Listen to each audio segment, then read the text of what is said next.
Hello hi guys, welcome back to my channel. ఈ రోజు mini వ్లాగ్లో నేను వచ్చేసి అయితే గ్రీన్ చికెన్ ట్రై చేస్తున్నాను. సో అందుకోసం పుదీనా, కొత్తిమీర, అల్లం, వెల్లుల్లి, పచ్చిమిరపకాయలు అయితే పక్కకు పెట్టుకున్నాను. నెక్స్ట్ ఒక మిక్సీ జార్ తీసుకొని దాంట్లోకి పుదీనా, కొత్తిమీర, అల్లం, వెల్లుల్లి అండ్ పచ్చిమిరపకాయలు అయితే వేసుకొని మంచిగా గ్రైండ్ చేసుకోవాలి. నెక్స్ట్ చికెన్ తీసుకొని శుభ్రంగా వాష్ చేసుకొని దాంట్లో తగినంత కారం, ఉప్పు, పసుపు అండ్ తర్వాత మనం ముందుగా చేసుకున్న పేస్ట్ని కూడా యాడ్ చేసుకొని కొంచెం పెరుగు కూడా యాడ్ చేసి ఇట్లా ముక్కలకి పట్టేటట్టు కలుపుకోవాలి.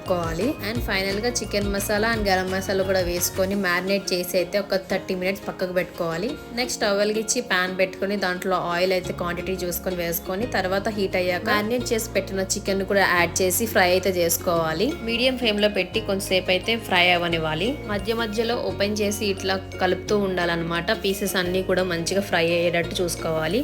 ఫైనల్ గా అయితే ఇదైతే రెడీ అయిపోయింది. పీసెస్ అయితే చాలా స్మూత్ గా అయిపోయాయి. ఫైనల్ గా కొత్తిమీర జల్లి సర్వ్ చేసుకోవడమే. Thank you.